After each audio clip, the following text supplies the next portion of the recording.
এই যে কথাগুলো বলছিলেন ওনারা, এটাই আমাদের প্রত্যাশা এবং এটাই আমরা চাই এরকমই হোক।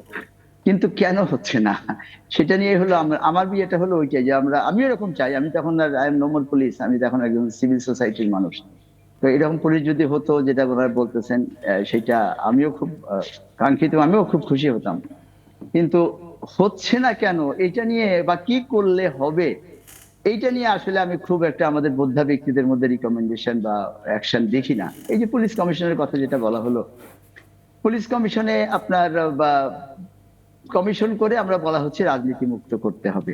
তা আপনি বলেন তো এই গত 15 বছরে কোন বিষয়ে কমিশন না হয়েছে? মানবাধিকার কমিশন ছিল, তারপরে আমাদের তথ্য অধিকার commission, there are so many commissions.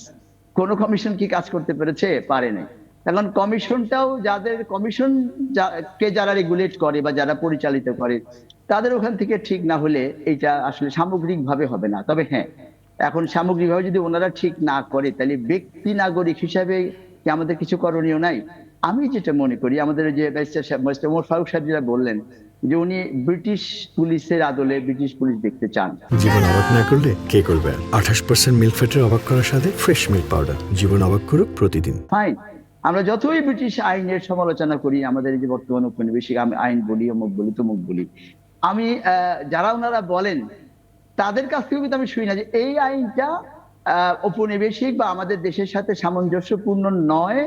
এইটা এইভাবে হলে সামঞ্জস্যপূর্ণ হবে, তা কিন্তু হয় না। বাট আমার 21 বছরের পুলিশের আইন প্রয়োগের অভিজ্ঞতা আর এই গত 15 বছরের পুলিশের নির্যাতনের শিকার হওয়ার অভিজ্ঞতা থেকে আমি যেটা মানে আমার কাছে এটা মনে হয় যে সেটা হলো যে যদি ইন্ডিভিজুয়াল রেসপন্সিবিলিটি যদি আমরা ফিক্স করতে পারি, যেটা আমার ওমর ফারুক সাহেব বুঝবেন।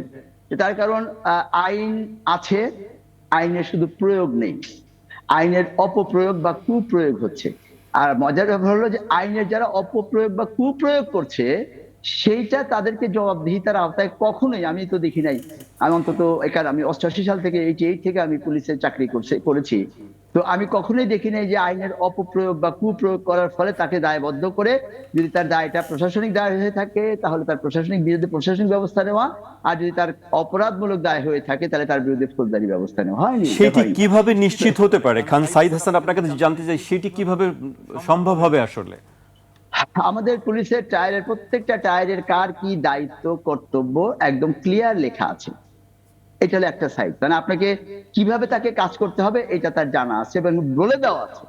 এখন এই কাজটি যদি সে না করে বা করতে পারে, বা ধরেন আমরা না করি, সেই না করাটাকেও আবার 3 ভাবে ক্লাসিফিকেশন করা যায়। একটা হলো যে না, তার সকল ধরনের প্রচেষ্টা ছিল, সদিচ্ছা ছিল, কোন রকম ম্যালাইস ইন্টেনশন, আমার ওমর ফারুক সাহেব আমার শব্দটা বুঝবেন, মানে কোনো মানে উদ্দেশ্য ছিল না, কিন্তু তারপরেও সে তার উপরে অর্পিত দায়িত্বটা কাঙ্ক্ষিত ভাবে পালন করতে পারেনি। সেক্ষেত্রে তার বিরুদ্ধে প্রশাসনিক ব্যবস্থা হতে পারে যে ঠিক আছে, you are inefficient, so you better go, যে যাকে দিয়ে কারো যায় সে তাকে তাকে দায়িত্ব থেকে সরিয়ে যেতে পারে, মিনিমাম আপনার তার ব্যবস্থা নেই। আর যদি উদাসীনতার কারণে, তার কোনো খারাপ উদ্দেশ্য নাই, কিন্তু আমার এই কাজটা করা উচিত ছিল, ঠিক আছে আজকে করলাম না, আমি একটু রিল্যাক্স থাকলাম, সে কারণে যদি হয় তাহলে পরে তার বিরুদ্ধে আরেকটু বড় ধরনের ব্যবস্থা নেওয়া।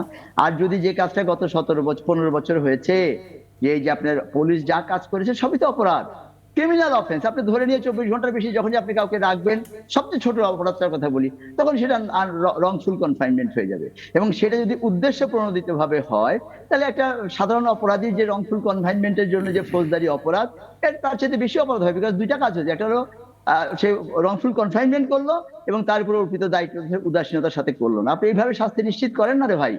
এখন এইটা গত 17-15 বছরে যেটা প্রতিষ্ঠিত হয়ে গেছিল যে আমি বেআইনি আইনি যাই কাজ করি না কেন, আমি যদি অমুকের নির্দেশে যদি করি এবং উনি যদি থাকেন, আমার আর কোনো কিছু হবে না, যেটা এখন শুরু হয়নি, শুরু হয়তো হবে যদি কোনো জনপ্রতিনিধিত্বশীল সরকার যদি রাষ্ট্র পরিচালনার দায়িত্ব পায়, তাহলে তখন তাদের ইন্ডিভিজুয়াল রেসপন্সিবিলিটি করবে। যেমন আমাদের অনেকে বলে, আমাদের যে সম্মানিত আলোচকদ্বয় বললেন যে অফিসার একজন হয়তো চলে গেছে, কিন্তু কোথায় গেছে? রংপুর থেকে নোয়াখালী গেছে, বা অফিসার চলে গেছে, তার স্টাফ অফিসার রয়ে গেছে, থানায় যে মুন্সি বক্সি এগুলো রয়ে গেছে। তো এগুলো ক্লিয়ার করা, মানে আপনার পরিষ্কার করার দায় কার?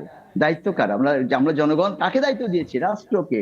সে রাষ্ট্র পরিচালনাকারী হলো সরকার বা সরকারের পক্ষে কিছু ব্যক্তি। ওনারা কি করতেছেন, মানে কেন করতেছেন না? So they should be held responsible first. যে আপনারা পারতেছেন না কেন, আর যদি না পারেন তাহলে কেন পারছেন না সেটা আমাদেরকে বলেন, আমরা জনগণের পক্ষ থেকে আমরা যদি আপনাদেরকে কিছু সাহায্য মানে সহযোগিতা করতে পারি করবো। কিন্তু ওনারা তো মুখ ফুটে বলছেও না। আপনার নিয়ন্ত্রিত কর্মচারী, আপনি তাকে নিয়ন্ত্রণ করতে পারছেন না, সেই দায়টা আপনার এবং অপশন আছে। আপনি সেই কর্মচারী না পারলে আপনি তার বিরুদ্ধে ব্যবস্থা নিতে পারেন, তাকে বাদ দিয়ে অন্য কাউকে নিতে পারেন। আপনার সেই অপশন আছে, আপনি সেই অপশনটা প্রয়োগ করছেন না। সেটা কি জনগণের দুর্বলতা নাকি যিনি পরিচালক তার দুর্বলতা? ওটাকে ফিক্স